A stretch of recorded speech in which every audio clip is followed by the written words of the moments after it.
أعوذ بالله من الشيطان الرجيم بسم الله الرحمن الرحيم الله لا إله إلا هو الحي القيوم لا تأخذه سنة ولا نوم له ما في السماوات وما في الأرض من ذا الذي يشفع عنده إلا بإذنه يعلم ما بين أيديهم وما خلفهم ولا يحيطون بشيء من علمه إلا بما شاء وسع كرسيه السماوات والأرض ولا يؤوده حفظهما وهو العلی العظیم صدق اللہ العظیم۔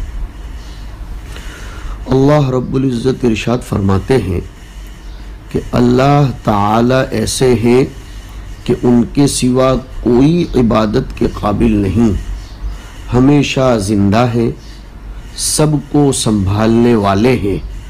قیوم یعنی وہ ذات جو خود قائم ہو اور دوسروں کو قائم رکھے، دوسروں کو سنبھالے۔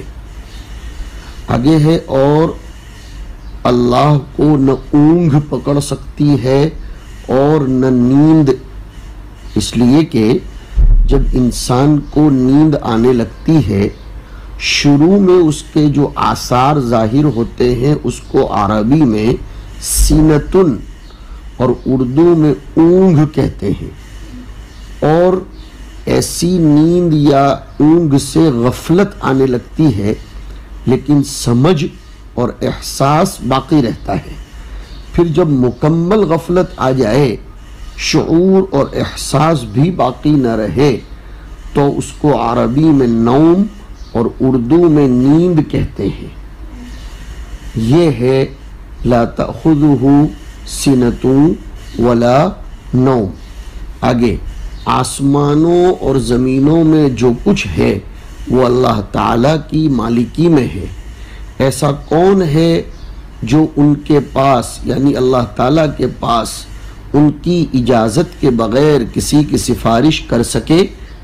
وہ ان تمام مخلوق کے آگے کے اور ان کے پیچھے کے حالات کو اچھی طرح جانتے ہیں، یعنی ہر مخلوق کو پیدا کرنے سے پہلے کے حالات اور بعد کے حالات، اسی طرح ہر مخلوق کے ظاہری و باطینی حالات کو اللہ تعالی جانتے ہیں۔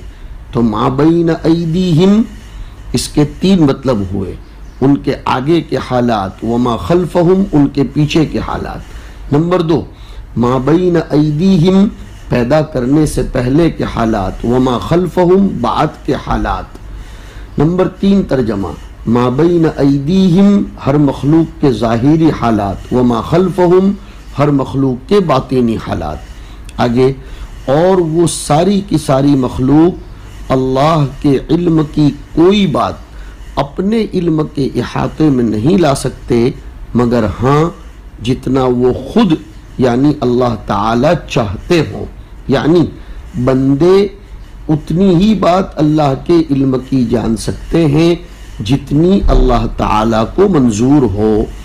آگے اللہ کی کرسی نے آسمانوں اور زمین کو گھیرا ہوا ہے، اور دوسرا ترجمہ، اللہ کے حکومت کے تخت نے آسمانوں اور زمین کو گھیرا ہوا ہے۔ جی، اور آگے دیکھیے، اور ان دونوں یعنی آسمان و زمین کی حفاظت کا اللہ کو کوئی بوجھ نہیں ہے، یعنی آگے فرمایا نا کہ اپنی وسعت کے گھیرے میں جب اس نے لے لیا ہے، اب کرسی کیسی ہے وہ آخرت میں معلوم ہوگا، لیکن اس کو کوئی بوجھ نہیں ہے۔ آسمان اور زمین کی حفاظت اللہ تعالیٰ کے لیے ذرہ بھی بھاری نہیں ہے۔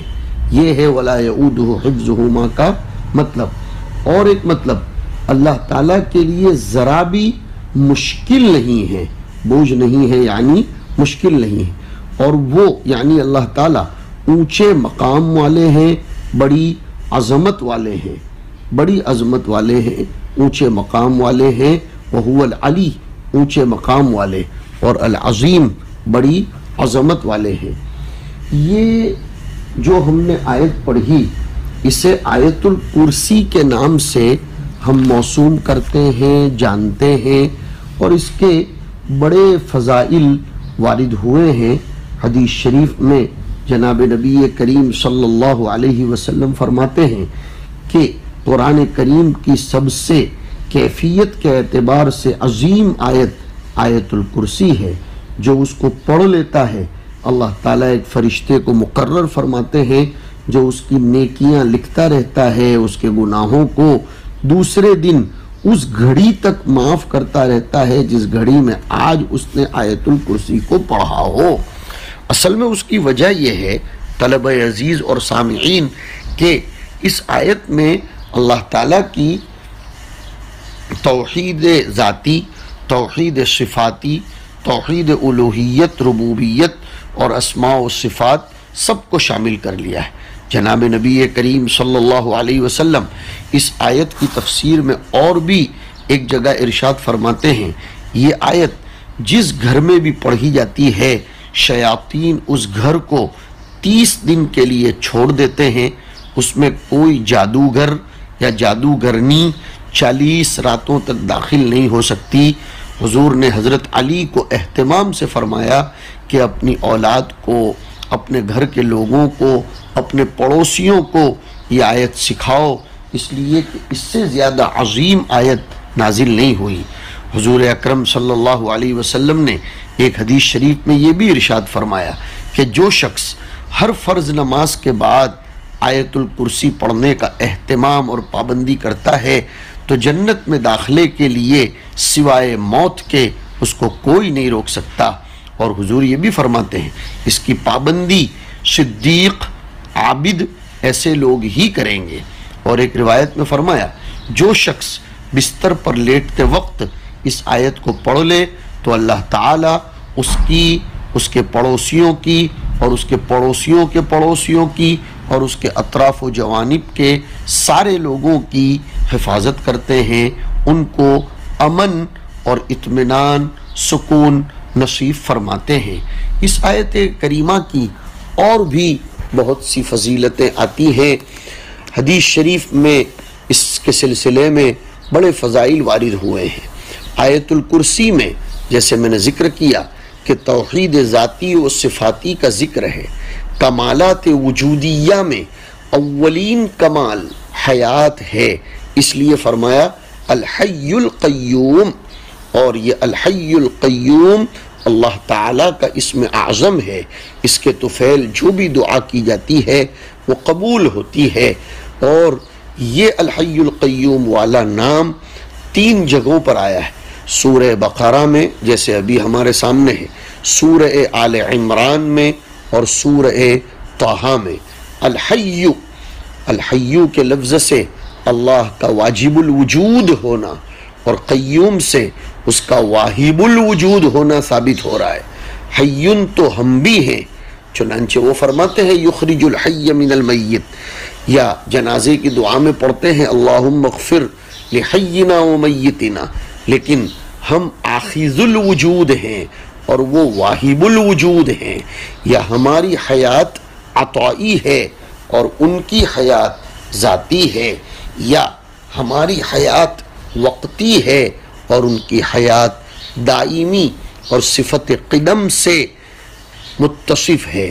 الحی سے کمال وجود اور قیوم سے کمال ایجاد ثابت ہو رہا ہے، اور کمال تبھی پیدا ہوگا جبکہ اس میں کسی قسم کے نقصانات نہیں ہوں گے۔ تو اس کو فرمایا لا تأخذہ سنۃ ولا نوم، یعنی اللہ پاک خصائص ممکنات اور تغیرات سے منزہ ہے۔ اشیاء ممکنہ میں جو خصوصیات ہیں اور جو ان محدثات میں تغیرات آئے دن ہوتے رہتے ہیں، جو تبدیلیاں ہوتی رہتی ہیں، ان سے ذات الہی بالکل منزہ، پاکیزہ اور مبرہ ہے۔ ان میں سب سے بڑی بات یہ ہے کہ اگر کسی کو نیند آ جائے، اس کو اونگھ آ جائے، تو اس کی صفت قیومیت میں نقصان پیدا ہو جاتا ہے۔ اللہ نے تو اپنے بارے میں فرمایا ان اللہ یمسک السماوات والارض ان تزولا ولئن زالتا ان امسکہما من احد من بعدہ انہ کان حلیما غفورا. یہ ہے لا تأخذہ سنۃ ولا نوم.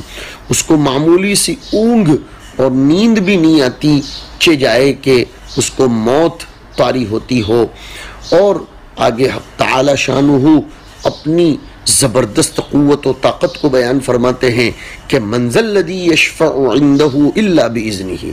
اس کی حکیمیت اور کبریائی کا پتہ چلتا ہے کہ کوئی شخص اس کے سامنے گفتگو نہیں کر سکتا، کسی کی سفارش نہیں کر سکتا، کچھ بول نہیں سکتا جب تک کہ اس کی اجازت نہ ہو.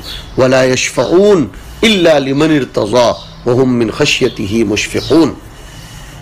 سارے کے سارے لوگ اس کے سامنے خاموش رہتے ہیں.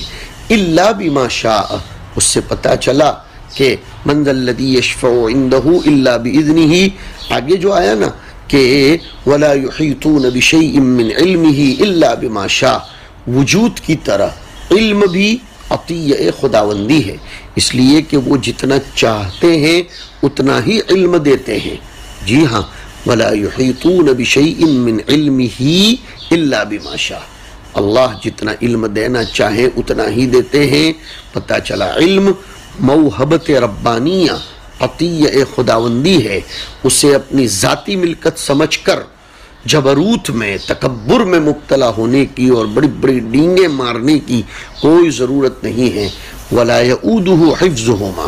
اس ٹکڑے سے اس کی صفت قدرت و قیومیت کا ضعف و نقصان سے منزہ ہونا پتہ چل رہا ہے. سنتن اور نوم اس میں بھی آ گیا تھا کہ سنتن اور نوم ایک قسم کا تغیر ہے جو وجوب وجود کے منافی ہے اور حیات کو ضعیف بنا دیتا ہے، جس کی وجہ سے قیومیت بھی ناقص ہے.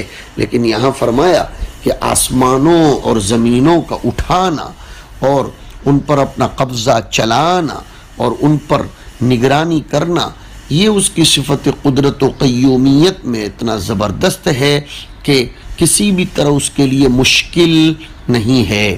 اور پھر وہو العلی العظیم کہہ کر پورے اجمال کے ساتھ ذکر کر دیا کہ وہ بہت بلندی ذات والا بھی ہے، بلندی صفات والا بھی ہے. اور جہاں تک کرسی کا معاملہ ہے کہ وسیع کرسیہ السماوات والارض، کرسی ایک جسم ہے جو عرش سے چھوٹا اور ارض و سماء سے بڑا ہے. اصل میں آیت الکرسی سورہ بقرہ کا قلب ہے اور الحی القیوم روح و جان ہے اور باقی آیات اعضاء و جوارے ہیں. اس صورت کے تمام مظاہر الحی القیوم کے ارد گرد گھومتے ہیں. اگر شروع کا سبق یاد ہو تو آپ نے اس بات کو پڑھ لیا ہے کہ صفت حیات کے ارد گرد ہی پوری کی پوری صورت گھومتی ہے اور اسی میں اس کی تفاصیل کو اور اس کے مظاہر کو ذکر کیا گیا ہے. بہرحال میں عرض کر رہا تھا کہ یہ آیت الکرسی ہے، اس کے بڑے فضائل حق تعالی شانہ کی اس آیت کے بیان فرمائے گئے ہیں. چنانچہ میں نے آپ کو سمجھایا پہلی آیت سے اللہ تعالیٰ کی عظمت شان مفہوم ہوتی ہے، اللہ لا الہ الا هو الحی القیوم. اس کے بعد اس آیت کو جس میں توحید ذات اور اس کا تقدس اور جلال غایت، عظمت اور وضاحت کے ساتھ مذکور ہے، اس آیت کو نازل فرمائی اور اس کو اعظم آیات کتاب اللہ فرمایا. اللہ تعالیٰ نے اپنے کلام پاک میں 3 قسم کے مضامین کو اصل میں بیان فرمایا ہے: علم توحید و صفات کو، علم احکام کو، علم قصص و حکایات کو. جی، اور جہاں تک قصص و حکایات ہے اس میں بھی اصل مقصود تو اس کی توحید اور اس کی صفات کی تقریر و تائید ہی مقصود ہوتی ہے. علم احکام کی تاکید و ضرورت مقصود ہوتی ہے. علم توحید اور علم صفات، علم احکام، یہ بھی آپس میں مربوط ہیں کہ ایک دوسرے کے لیے علت اور علامت ہیں. اللہ تعالیٰ کی صفات احکام شرعیہ کے اندر ظہور پذیر ہوتی ہے اور اصل تو یہی ہے. احکام شرعیہ صفات خداوندی کے لیے بمنزل ثمرات و فروع کے ہیں۔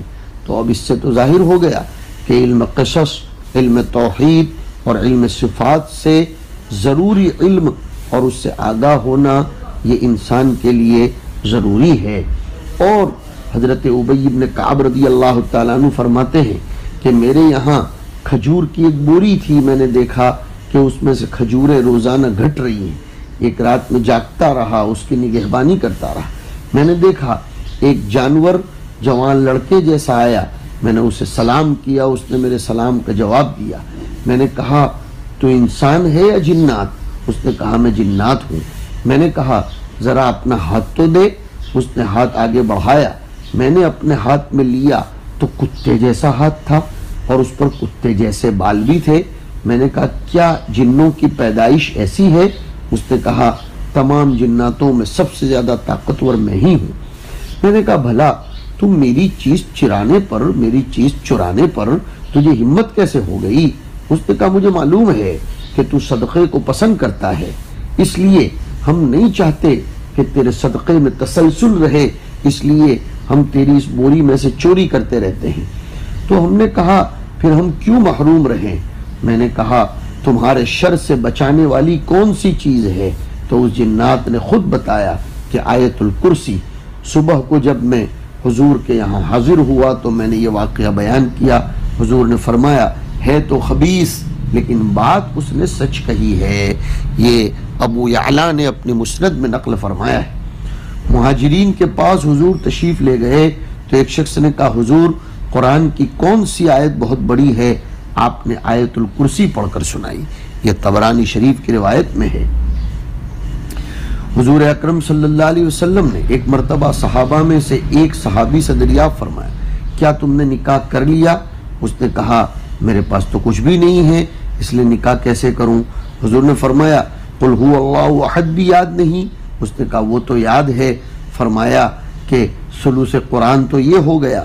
کیا تمہیں قل یا ایھا الکافرون یاد نہیں؟ کہا وہ بھی یاد ہے۔ فرمایا یہ ربع ہو گیا۔ پھر پوچھا اذا زلزلت الارض زلزالها یاد ہے؟ فرمایا ہاں۔ کا چوتھائی تو یہ ہو گیا۔ کا اذا جاء نصر اللہ یاد ہے؟ کہا جی ہاں۔ کا چوتھائی یہ ہو گیا۔ آیت الکرسی یاد ہے؟ کہا جی ہاں۔ کا چوتھائی یہ ہو گیا۔ تفسیر ابن کثیر والوں نے اس روایت کو نقل کی ہے۔ تو اللہ تعالیٰ اس آیت کرسی میں فرماتے ہیں کہ کوئی چیز اپنے آپ سے قائم نہیں ہے، وہ القیوم ہے، وہی سب کو قائم کرتا ہے۔ اشیاء ممکنہ اپنے وجود و بقا میں اس سے کہیں زائد خدا کے محتاج ہیں۔ اشیاء ممکنہ کی حیات اور وجود اللہ واجب الوجود کی حیات کا تھوڑا سا عکس اور پرتو ہے۔ ایک عربی کا شاعر کہتا ہے نا کل ما فی الکون وہم او خیال او عکوس فی المرایا او ظلال، مطلب حق تعالی تمام عالم کا قائم رکھنے والا اور اس کی تدبیر کرنے والا ہے، ایک لمحے کے لیے بھی وہ تدبیر سے غفلت نہیں برتتا، اسی لیے تو اس کو اونگ اور نیند نہیں پکڑتی۔ نیند تو ایک قسم کا تغیر ہے جو وجوب اور وجود کے منافی ہے، اور میں نے ذکر کیا کہ وہ حیات کو کمزور بنا دیتی ہے۔ جس کو اونگ اور نیند آئے گی اس کی حیات بھی ناقص اور کمزور ہوگی۔ اور یاد رکھنا چاہیے النوم اخو الموت، تو جب اس کو موت نہیں آتی تو موت کے آثار اونگ اور نیند بھی نہیں آتے، اور اونگنے والا ویسے بھی دوسروں کی تدبیر کیسے کر سکتا ہے؟ تو اونگ اور نیند الحیو میں بھی نقصان کرے گی اور القیوم میں بھی نقصان کرے گی، اس لیے اس کو لا تأخذہ سنۃ ولا نوم۔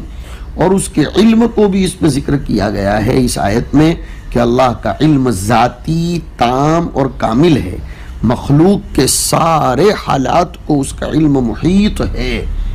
یعلم ما بین عموم بین ایدیہم وما خلفہم، اس سے خود اس کی وحدانیت، قیومیت اور کمال عظمت ثابت ہوتی ہے۔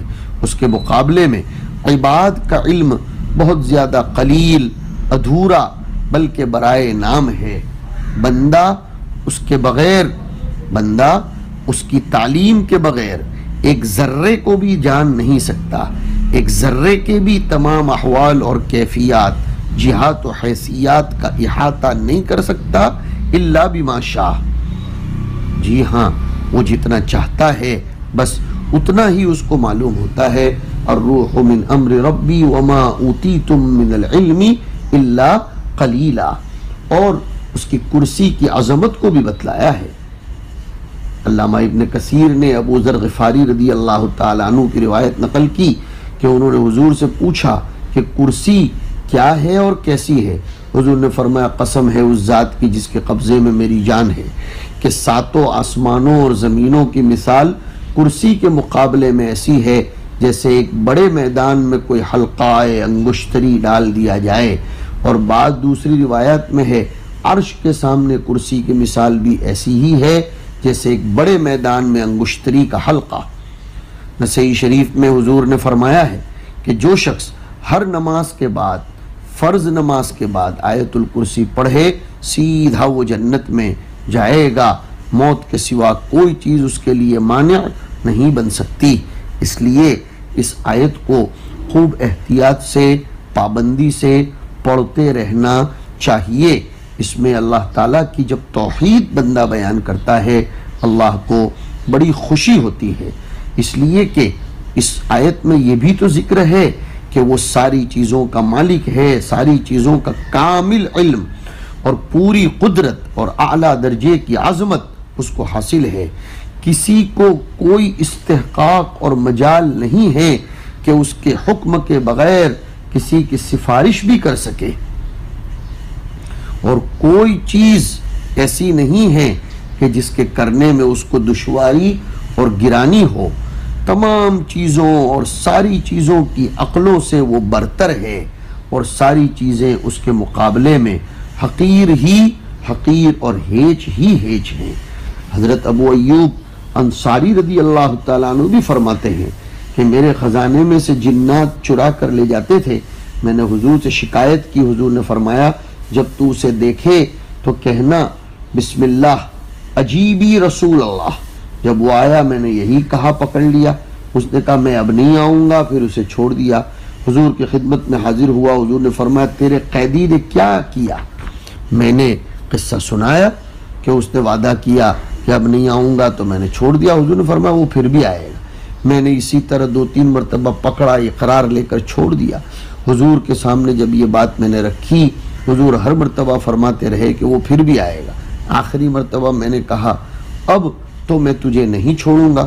اس نے کہا چھوڑ دے، میں تجھے ایک ایسی چیز بتاؤں کہ کوئی جنات اور شیطان تیرے پاس ہی نہیں آ سکے گا۔ میں نے کہا بہت اچھا، بتا دو۔ اس نے آیت الکرسی بتائی۔ میں نے حضور سے ذکر کیا تو آپ نے فرمایا وہ ہے تو جھوٹا لیکن بات سچی کہہ گیا۔ یہ روایت مسند احمد میں ہے۔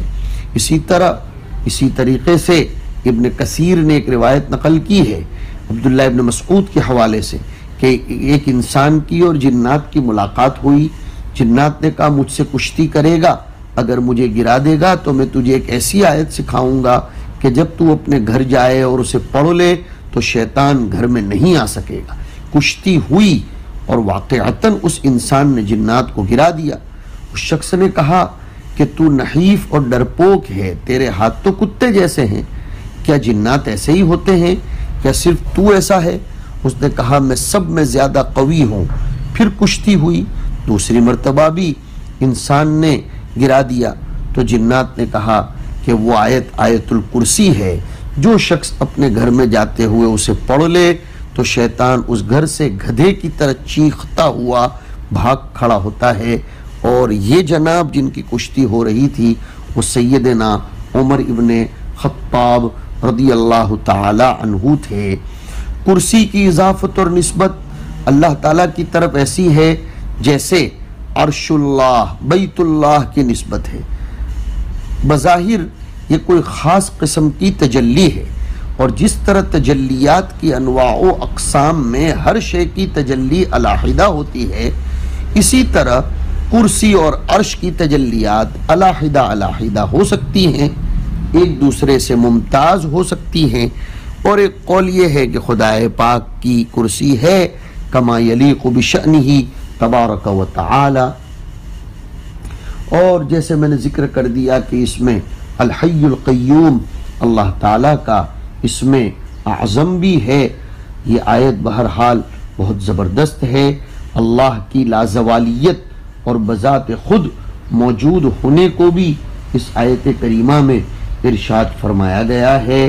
اس کی کرسی کو اور اس کی بلندی کو سب کو ثابت کیا گیا ہے، اور اس کے احاطے قدرت کو بھی اس میں ذکر کیا ہے۔ لہذا اس آیت کا اہتمام، مواظبت اور پابندی کرتے رہنا چاہیے۔ حدیث شریف میں یہ بھی تو آتا ہے کہ اس آیت کو پڑھ لیا کرو، تمہاری نگہداشت کے لیے اللہ کی طرف سے ایک نگران مقرر رہے گا، پھر صبح تک کوئی شیطان تمہارے پاس آنے نہ پائے گا۔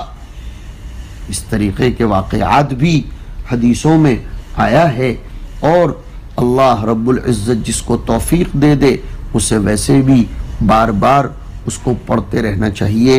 اللہ رب العزت ہمیں اس کی قدرت اور اس کی عظمت کا یقین و استحضار نصیب فرماتا رہے۔ وصلی اللہ علی النبی الکریم۔